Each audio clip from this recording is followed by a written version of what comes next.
Olá, estamos ao vivo para essa Masterclass Inteligência Sobrenatural. E eu estou aqui com o meu chimarrão. Algumas pessoas me perguntam, pastor, você é viciado em chimarrão? Eu digo, eu não. Quando eu não consigo tomar uma colher de chimarrão, me dói a cabeça, assim, mas nada demais. Não, viciado não. Brincadeira. Eu estudo a Bíblia há mais de 40 anos. E desde a primeira vez que eu peguei uma Bíblia para estudar e livros, eu acostumei a tomar chimarrão. E tomo chimarrão desde os 9 anos de idade. Então fiz do chimarrão um parceiro, né? Então as minhas cuias, tenho mais de uma, né? Recebem revelação juntamente comigo e curtimos juntos a presença do Senhor. Mas você que está aí nos acompanhando nessa live, nessa Masterclass, vamos ver aqui que está por aqui, vamos dar uma olhada. Né? Aqui nós temos o Jairo Lopes, temos Raulino, temos Fabrício Brandão, olha ali o Fabrício, né? Então, temos uma galera legal aqui, que a gente já é Caio Silva, enfim, tem bastante gente. Então, se eu não conseguir a todos dar atenção, ou mencionar o nome de todos, desculpa, mas seja muito bem-vindo, você que chegou na nossa Masterclass, como prometido. Faz tempo que eu queria falar desse assunto. Eu sou um estudioso da vida dos reis de Israel, praticamente. Eu sempre quis fazer nunca tive oportunidade, se faltou tempo de poder fazer uma especialização sobre os reis de Israel. Eu amo estudar a vida dos reis de Israel, porque acredito que a história desses reis e os padrões de comportamento que eles usaram não são uma aula, são uma mentoria, uma supra-mentoria sobre liderança de reino. Né? Nós temos ali distintos modelos de comportamento, tanto os negativos quanto os positivos. Temos idas, vindas, decisões mal tomadas, decisões bem tomadas, enfim. E também vemos como Deus interage com esses reis e como ele os leva a uma projeção, a uma progressão supranatural. E alguns se dão muito bem, outros se dão muito mal, enfim. Mas para nós ficam as escolas.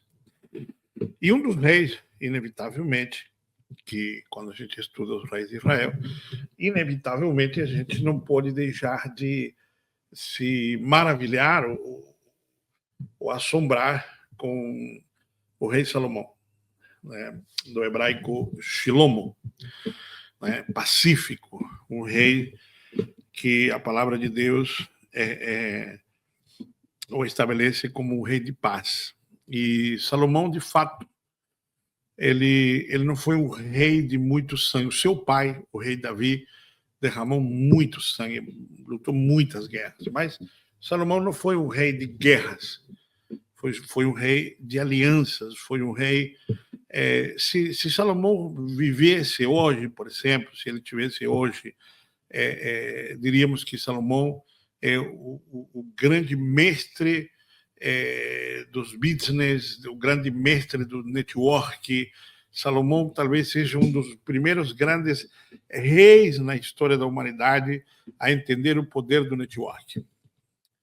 Salomão construiu um dos templos mais extraordinários da história da humanidade, um dos templos mais ricos, onde gastou fortunas extraordinárias, e tudo isso foi graças ao network que o rei Salomão desenvolveu. Ele conseguiu alianças pacíficas com reis, por exemplo, né, os sidônios, né, eles eram peritos, navegadores, transportadores de madeira, né, eles conheciam as correntes marítimas, e através das correntes marítimas eles transportavam madeiras pelos oceanos para qualquer lugar do mundo conhecido. Acredita-se, inclusive, que o templo encontrou-se no templo do rei Salomão, foi encontrado o pau-brasil, o que nós conhecemos como pau-brasil. E há uma enorme probabilidade que esses navegantes do mundo antigo pudessem ter vindo aqui a terras que hoje nós conhecemos como terras brasileiras e conduzido via correntes marítimas madeiras, né? Algumas pesquisas apontam essa possibilidade. Eu não estou afirmando, mas estou dizendo que é uma possibilidade. E Salomão, ele tinha alianças, ele tinha vínculos, ele tinha conhecimento, ele tinha com todos esses povos, né? Pessoas que eram peritas em artes, né? Por exemplo, Salomão adquiriu do Egito, do rei do Egito, cavalos, né? Os cavalos egípcios eram os melhores cavalos do mundo e Salomão possuía, então, muitos cavalos fantásticos do Egito, carruagens, enfim. Era um rei extremamente sábio, extremamente inteligente. E, por exemplo, tem o testemunho da rainha de Sabá, como nós conhecemos, né? Rainha da Candácia. E a rainha da Candácia, a rainha de Sabá, é uma rainha de terras muito longevas para os tempos do rei Salomão, e ela ouviu em suas terras, ela escutou lá onde ela morava falar de um rei cuja inteligência e cuja sabedoria era absurdamente extraordinária. E ela fez uma viagem, né, com comitiva real, saindo da sua terra para ir conhecer a grandeza do rei Salomão. Por que estou te dizendo todas essas coisas de forma prévia? Porque esses são os resultados, não é a glória de um rei. Né? Esses são os frutos, né? Essas são as consequências de um rei que fez uma oração simples e pediu a Deus sabedoria. E Deus lhe concedeu sabedoria. E como a sabedoria dele era tão grande, consequentemente, ele deu riquezas. Porque quando você adquire níveis de inteligência e níveis de sabedoria tão extraordinários como que eles conseguiu, a consequência é terminar, vamos assim dizer, sendo afetado pelas riquezas. Salomão se tornou um dos homens mais inteligentes que pisaram a terra e um dos homens mais ricos e poderosos que pisaram a terra. Então, de certa forma, a inteligência sobrenatural e a sabedoria sobrenatural, elas são, digamos, causa de riqueza, poder, empoderamento. Bem, talvez você me pergunte agora se, como pastor, como apóstolo, né? Para que serve o empoderamento, ou para que serve o poder, ou para que serve a riqueza quando nós vivemos num mundo tão recheado de pregadores, de líderes cristãos que apregoam a pobreza como, digamos assim, uma bandeira de santidade, humildade, quebrantamento, enfim. Eu não tenho problema com as pessoas que têm uma vida cética por decisões pessoais, né? Ou seja, uma pessoa querer decidir ser pobre ou viver um determinado nível de ascetismo não me incomoda, porque afinal de contas as pessoas são livres para viver a forma que elas melhor entenderem viver, as suas vidas. Agora, quando a pobreza ela é imposta como um modelo de vida adequado, aí eu passo a ter algum problema, alguma dificuldade, porque é uma imposição, né? E as escrituras nunca nos impuseram nem a pobreza nem a riqueza. A pobreza e riqueza, prosperidade e escassez, dentro desse antagonismo, são opções que as pessoas têm de viver no seu tempo e durante a trajetória da sua vida.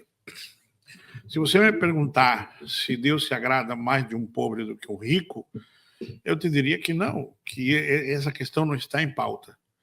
É sobre agradar a Deus, ou seja, o que você possui ou o que você deixa de possuir, ela não vai determinar o amor de Deus ou digamos, a atenção de Deus, porque você abriu mão de riquezas e isso te torna mais especial do que aquele que tem sua riqueza e as usa para benefícios do reino e promove, digamos, crescimento na terra. Essa é uma questão muito simples, ao meu ver, de análise. Quando a gente estuda as Escrituras, nós sabemos que Deus é aquele que analisa, ele diz que ele observa, ele faz uma análise do nosso interior, do nosso coração, né? Ele analisa nossos rins, vamos assim dizer, né? No Antigo Testamento tem um texto onde diz que ele é aquele que sonda, né, os rins e o coração. Então, o Deus que sonda, ele faz digamos assim, ele permeia todo o nosso ser por dentro, por fora e por todos os ângulos possíveis, e ali ele estabelece, então, uma medida de julgamento, ou uma medida de, digamos, aceitação ou de não aceitação de uma pessoa. Digamos, no tocante à aceitação. Então, isso não quer dizer de que a riqueza ou de que a pobreza seriam opções para sermos mais aceitos ou menos aceitos perante Deus. Acredito que um contexto de sentimentos, há pessoas ricas que são muito negativas e há pessoas pobres que também o são. Há pessoas ricas que são maravilhosas, que fazem coisas maravilhosas com suas riquezas, e há pessoas pobres que são idiotas. Então, o que eu quero te dizer é que a condição de pobreza ou riqueza não muda nada, e que você é livre para decidir o que quer ser na vida e o que quer viver, e que Deus vai te aceitar, não, primeiramente, não pelo que você tem, nem pelo que você é, mas vai te aceitar porque você optou em seguir a Jesus e entrar pela porta da salvação. E esse é o predicado principal. Depois, como você quer viver a tua vida, é uma decisão pessoal sua. Cada um escolhe e vive as suas escolhas, a sua trajetória. Agora, como essa aula, como essa masterclass, ela é sobre inteligência sobrenatural, e obviamente que a inteligência, ou seja, existe essa conotação, né? Pessoas inteligentes, pessoas sábias, sobrenaturalmente, elas vão produzir neste mundo efeitos extraordinários, né? Por exemplo, quando você pensa se você escuta uma música de Beethoven, você escuta uma música de Mozart, você escuta ou pode ser também uma música que não seja clássica, não somente músicas clássicas são extraordinárias, mas você pode ser uma banda como Queen, ou os Beatles para seu tempo e sua época.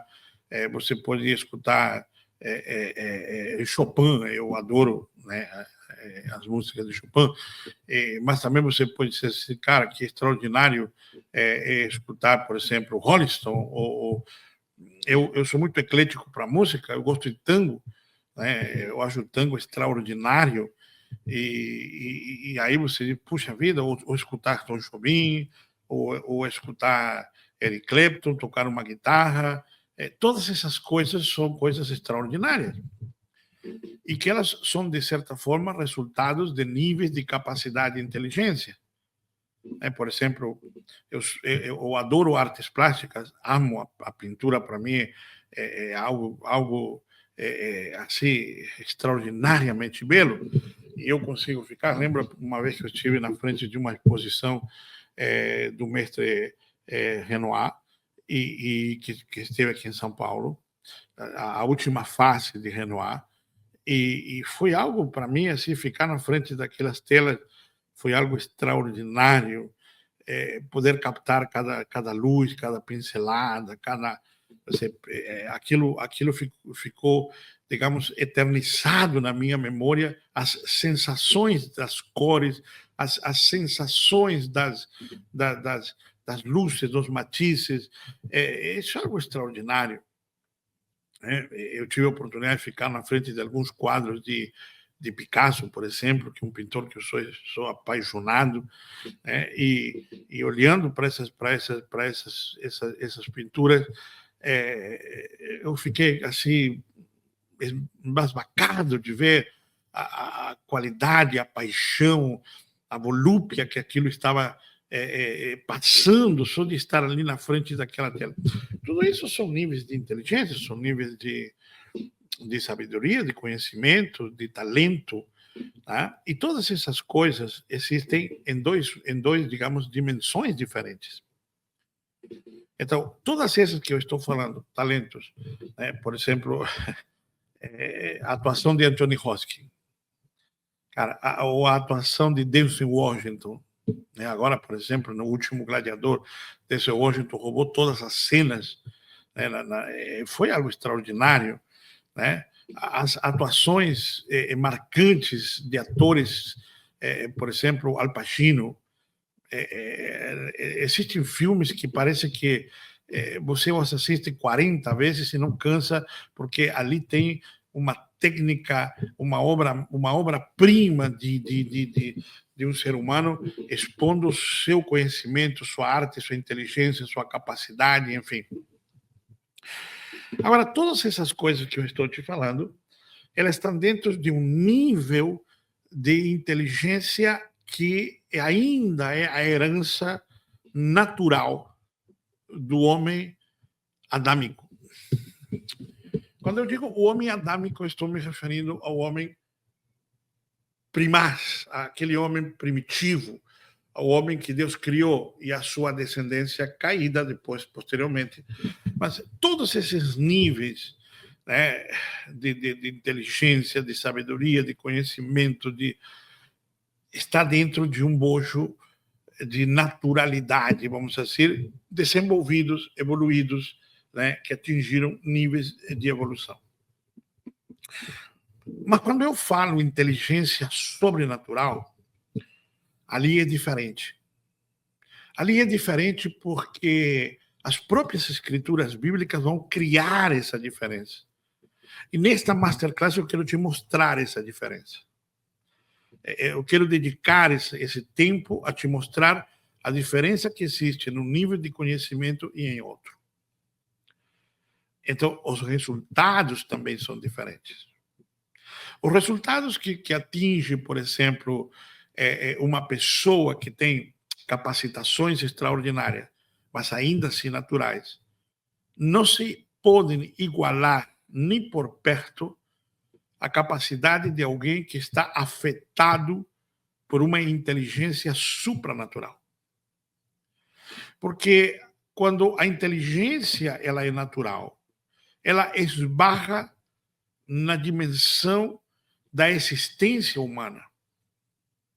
Agora, quando a inteligência é supranatural, ela não esbarra, porque quando termina a dimensão do natural, vamos dizer, a cúpula do natural, ela consegue penetrar nas dimensões do sobrenatural, se alimentar, receber instruções e mover-se com esse auxílio extra-humano.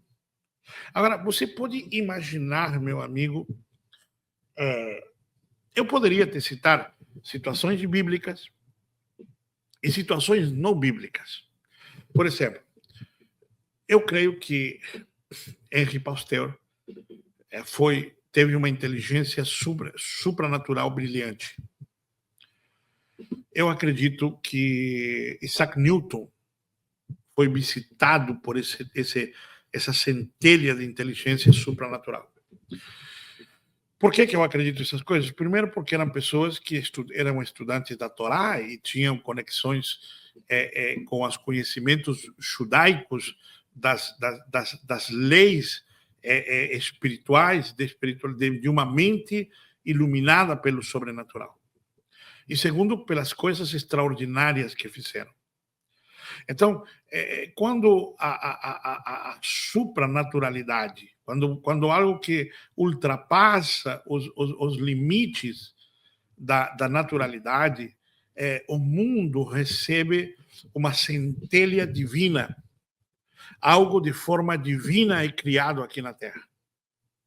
É trazido à existência a este mundo caótico. Eu chamo este mundo de nossas dimensões perceptíveis, das nossas dimensões lado e frente, o mundo caótico, né?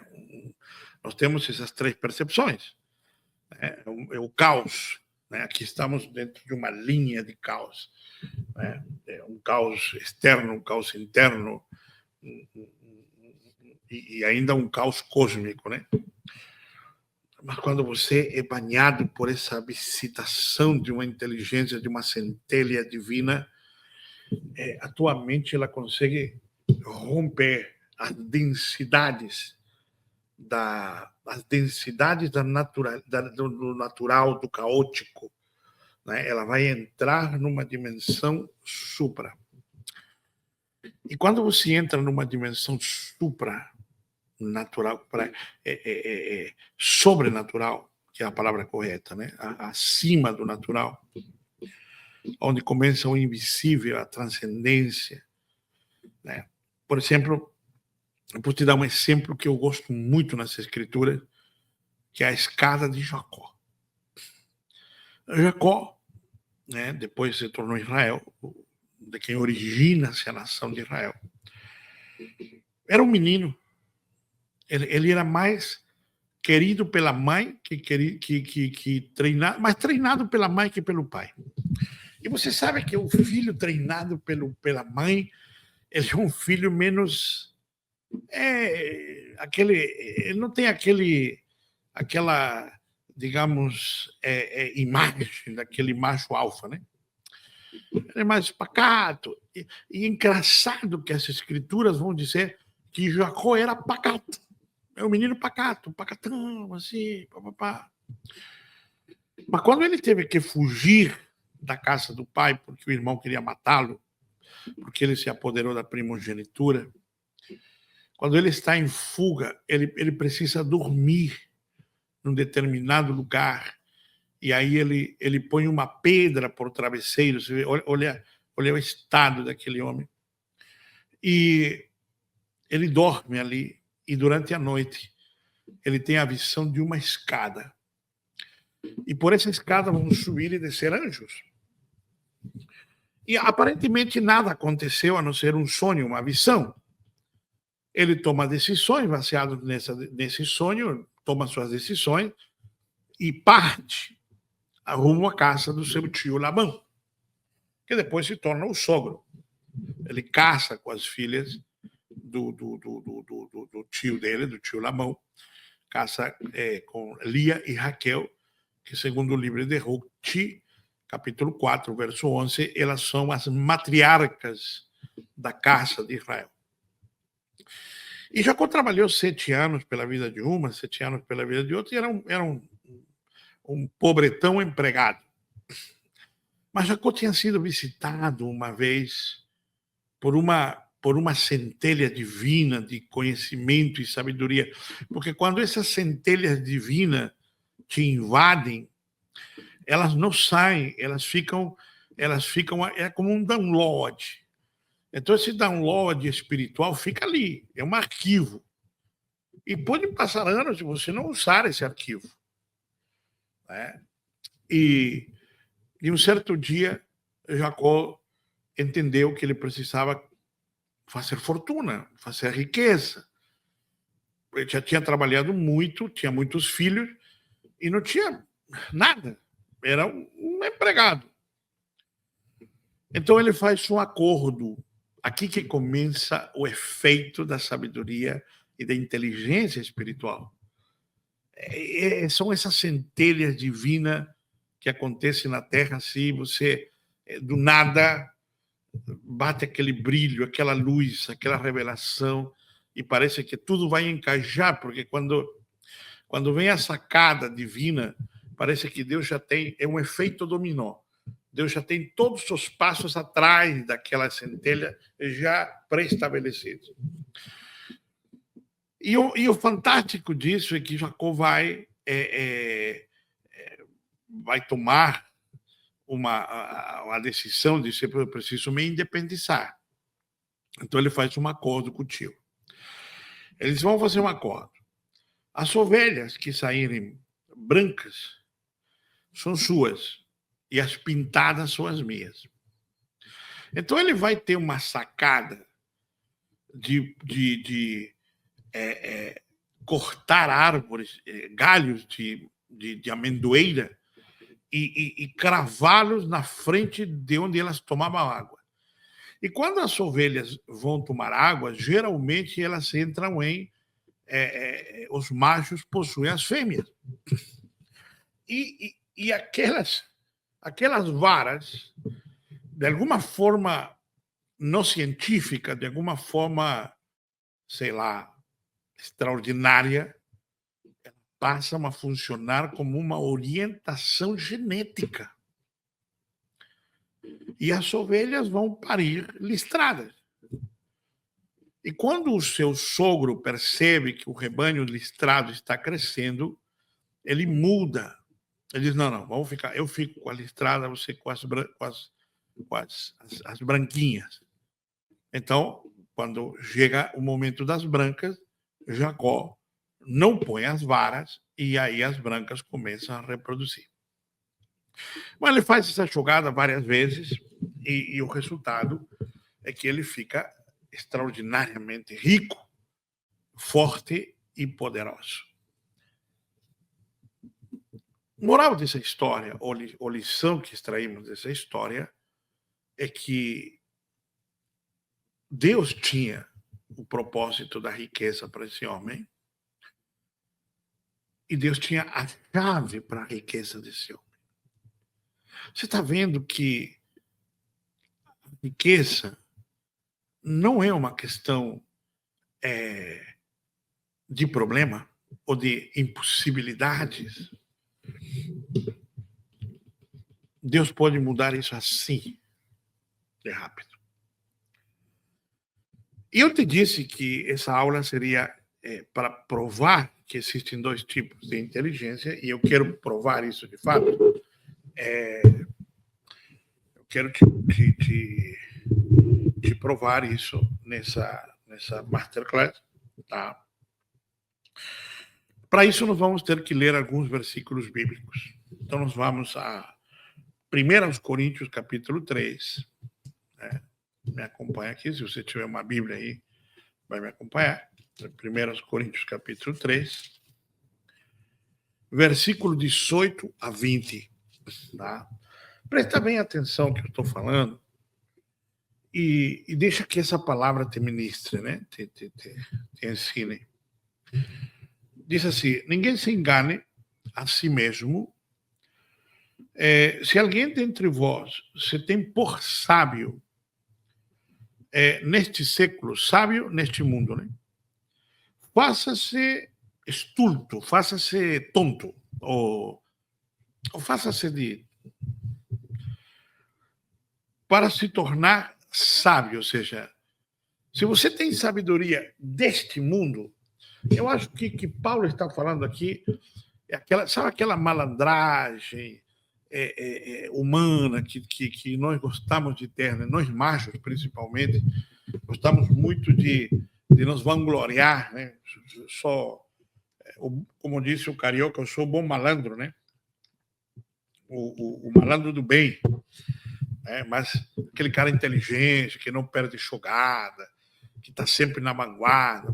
E Paulo diz assim, se você é esse tipo de pessoa, é melhor você pegar e se fazer de tolo, cara, te fazer de... Tem um ditado assim que o pessoal usa muito aqui no Sul, que é o chão sem braço, né? Faz de chão sem braço, isso aí. Faz de tonto, né? E Paulo está dizendo isso. E olha o que ele diz. Para te tornar sábio. Porque a sabedoria deste mundo é loucura diante de Deus. Portanto, está escrito, ele apanha o sábio nas suas próprias astúcias dele.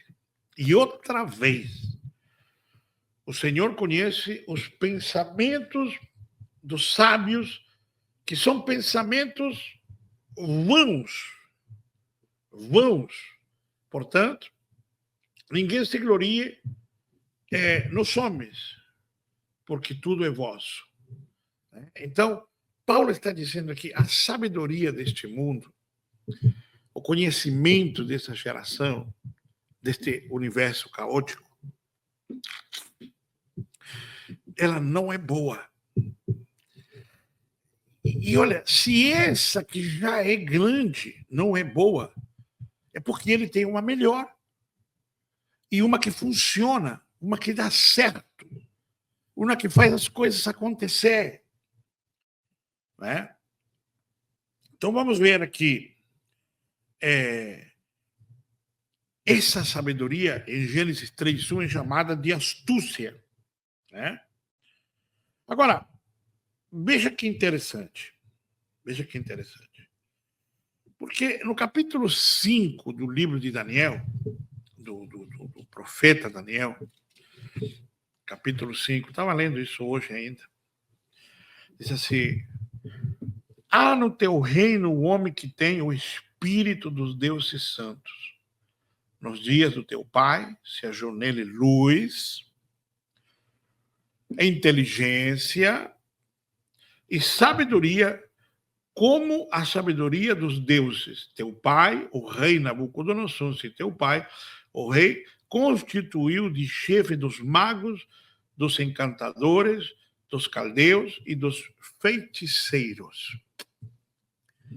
Tamanha era a inteligência de Daniel, sobrenatural.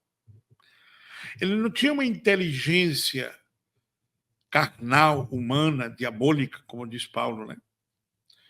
Deste século, carregada de diabolismos. Ele tinha uma inteligência sobrenatural.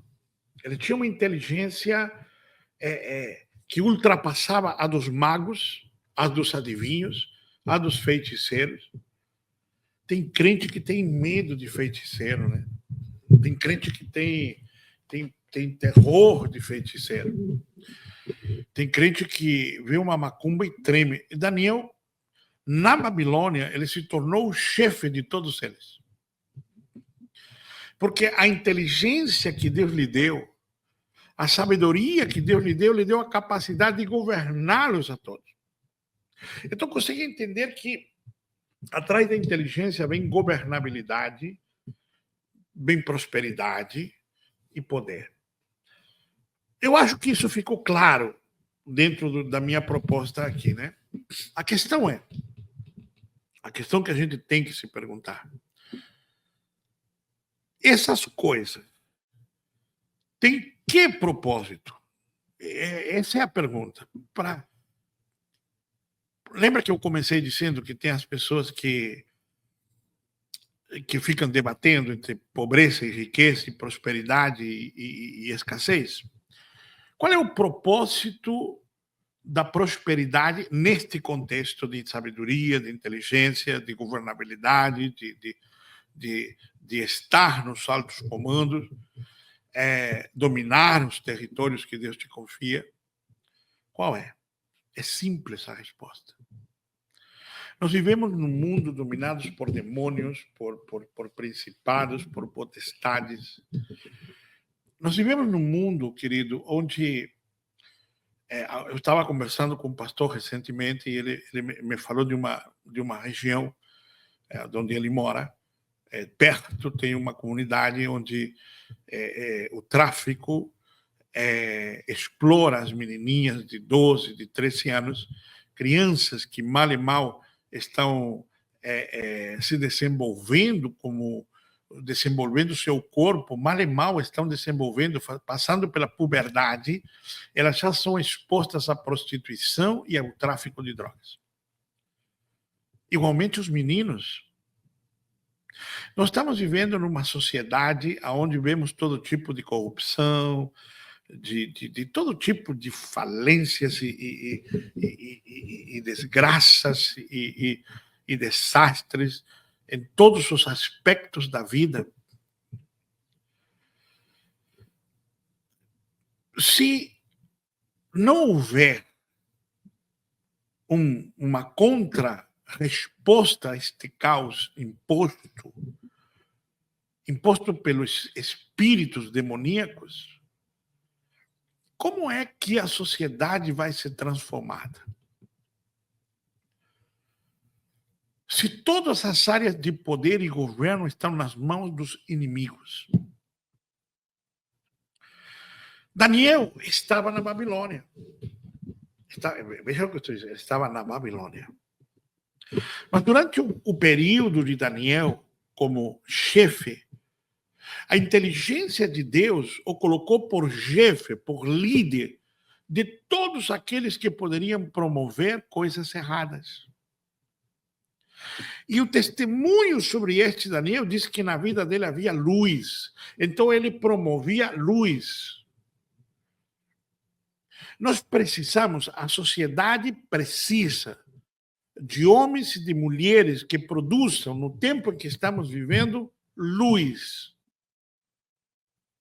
E só pessoas com uma mente transformada e com centelhas divinas, sobrenaturais, para poder produzir luz, conhecimento.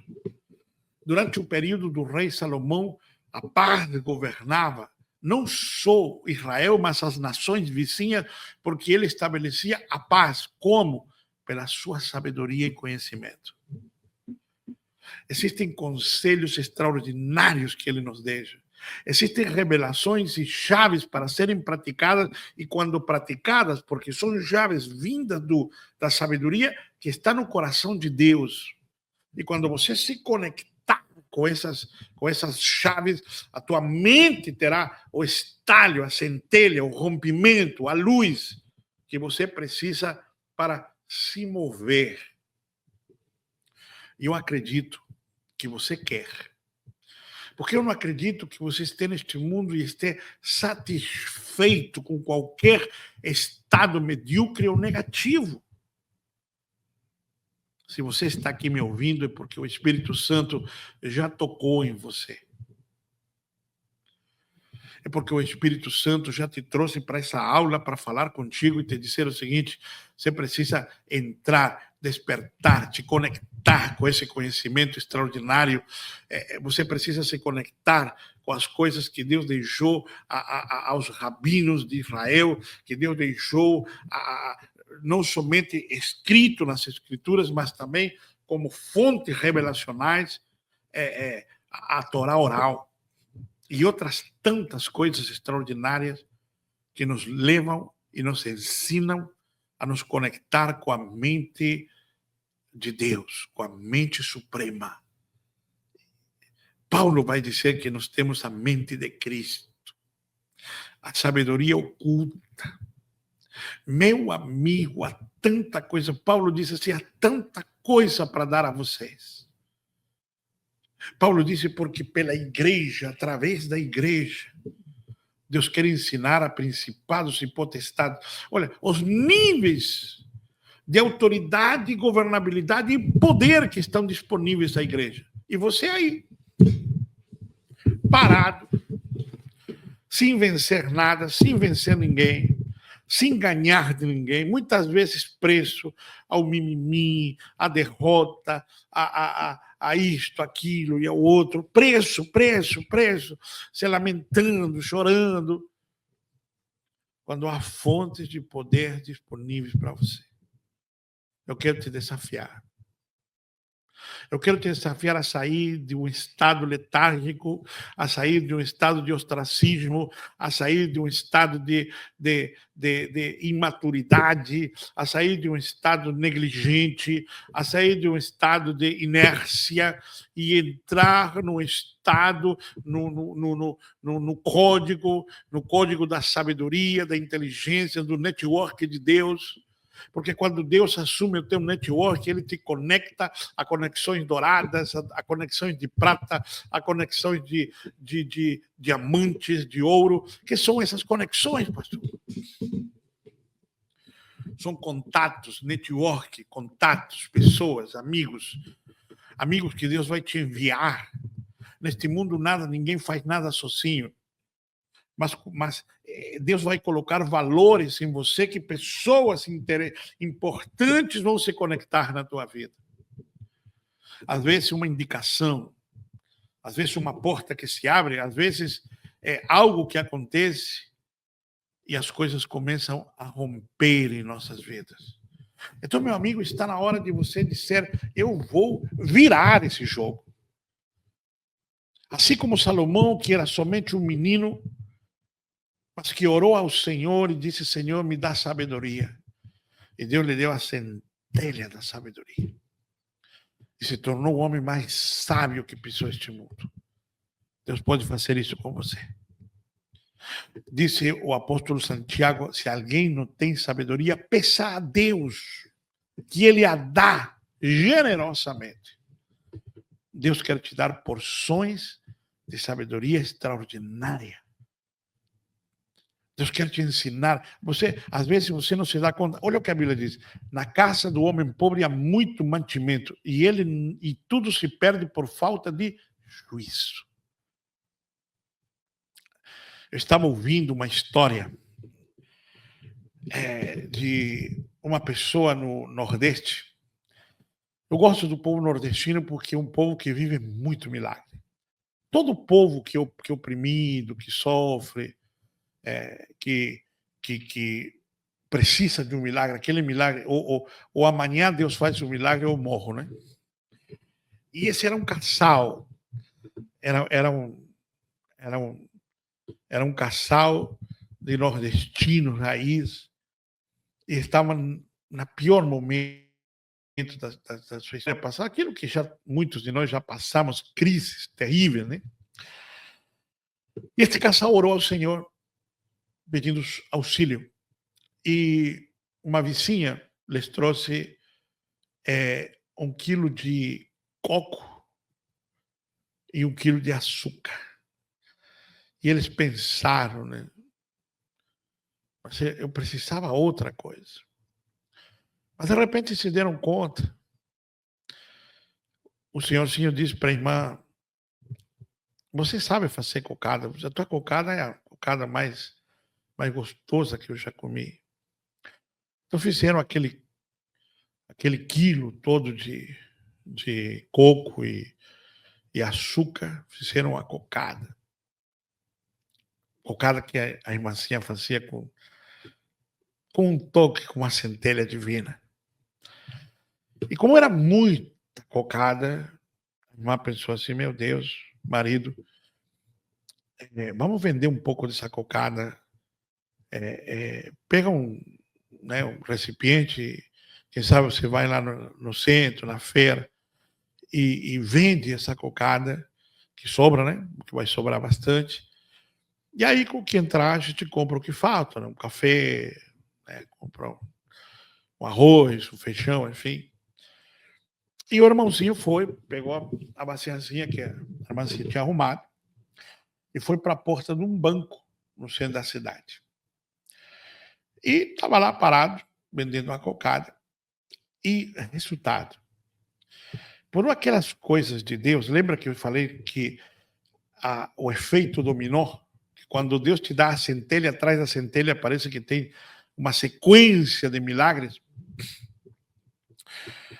Naquele dia, naquele banco, uma pessoa muito rica do exterior, um americano, visitou o banco por algum negócio e quando estava entrando, perguntou ao intérprete o que era aquilo que o senhorzinho estava vendendo. E ele disse: isso aqui é produto da terra, produto natural. Aqui no Nordeste se faz muito essa cocada, o pessoal come, é gostoso. E ele pediu que comprasse uma ali para provar. Então ele comeu aquela cocadinha, e aquela cocadinha tinha a centelha divina. Lembra da centelha divina? A centelha da sabedoria divina. Às vezes é como mexer no açúcar, sei lá, às vezes deu-se algo extraordinário. E o homem provou aquela cocada, e quando está saindo do banco, depois que fez os seus negócios, falou para o intérprete que queria falar com o proprietário da cocada. Aí perguntaram para o senhorzinho, ainda estava lá vendendo, o homem comprou tudo e perguntou quem que fazia. Ele disse: minha esposa que faz. E o homem simplesmente disse assim: eu quero levar este produto para o meu país, mas eu quero quem faz esse produto, então eu quero levar a sua família para montar uma fábrica de cocada nos Estados Unidos. Segundo esse testemunho que eu escutei, isso de fato aconteceu. Moral da história: uma centelha da sabedoria de Deus pode transformar todo o teu universo. Sabedoria sobrenatural, inteligência sobrenatural. É algo que o rei Salomão experimentou. É algo que o profeta Daniel experimentou. É algo que o apóstolo Paulo diz: nós temos a sabedoria do Messias. Agora, por que ela não opera, né? Por que será que ela não faz a diferença? Ô, meu amigo, isso é assunto para muito mais tempo, muito mais aulas. E eu creio que eu posso te ajudar com isso. Se você quer, de fato, aprender mais sobre sabedoria espiritual, inteligência espiritual, em algum lugar por aqui deve ter onde dar um clique. Me segue, vem comigo. Eu vou te propor algumas aulas para estudarmos juntos os poderes da inteligência e da sabedoria sobrenatural. Deixa eu orar com você.